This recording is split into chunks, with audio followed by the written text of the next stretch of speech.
Carbon nanotubes. Carbon nanotubes are extremely small cylinders made of carbon atoms.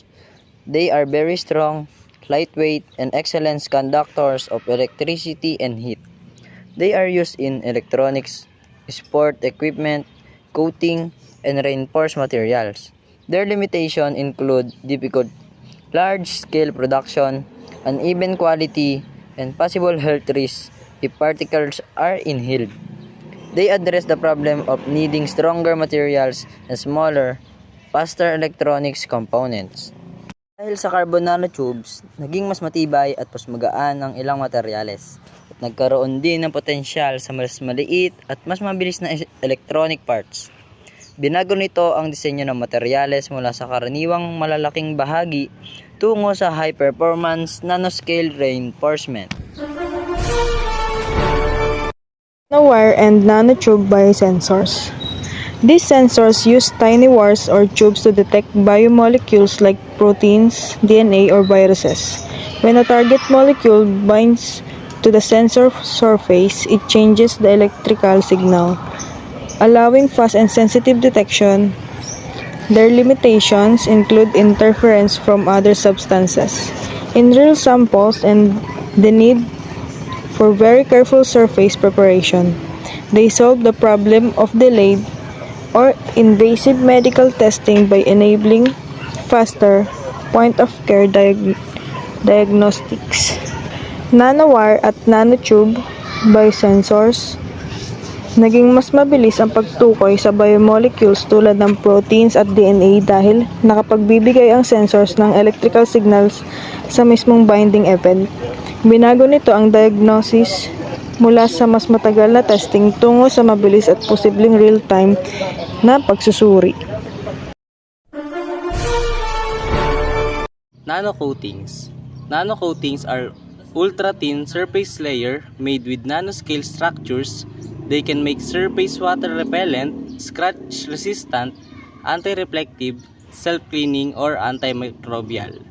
These coatings are used on glasses, solar panels, medical tools, and building materials. Their limitations are durability, cost, and possible environmental concerns. If particles were up, they address problems like surface contamination, glare, corrosion, and frequent cleaning. Nanocoatings. Naging posible ang self-cleaning, anti-reflective, antimicrobial, at mas matibay na surface properties sa mga produkto. Binago nito ang ordinaryong coatings sa mga functional surface na may dagdag na performance at proteksyon. Nanoporous membranes. These membranes contain pores so small that they can filter out salts, contaminants, or specific molecules. They are used in water purification, desalination, gas separation, and some medical filtration system. Their limitations including fouling, where dirt or biological material clogs the membrane, and higher cost at large scale. They address the problem of producing clean water and separating materials more precisely. Nanoporous membranes. Naging mas tumpak ang pagsala ng tubig at iba pang mixture dahil napakaliit at kontrolado ang pores. Binago nito ang water treatment mula sa pangkalahatang filtration tungo sa mas selective na separation ng salt at contaminants.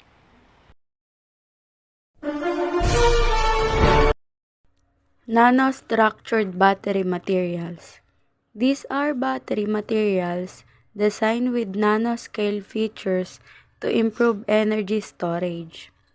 Examples include nanowires, nanosheets, and porous nanoparticles used in electrodes. They can charge faster, store more energy, and improve battery performance. Their limitations include possible instability over many charging cycles and harder manufacturing.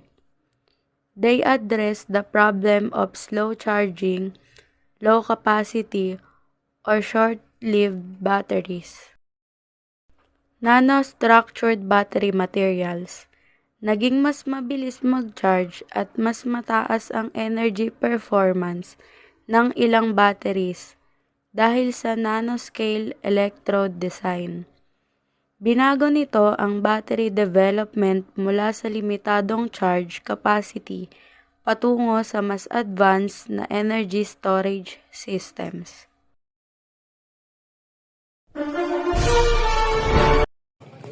Quantum dots. Quantum dots are semiconductor nanoparticles that glow very brightly when exposed to light. They are used in imaging, labeling cells, and multiplex diagnostic because each dot can emit a specific color. Their main limitation is safety. Many contains toxic heavy metals, so their use in human needs carefully control. They address the problem of weak or blurry imaging in biology and medicine.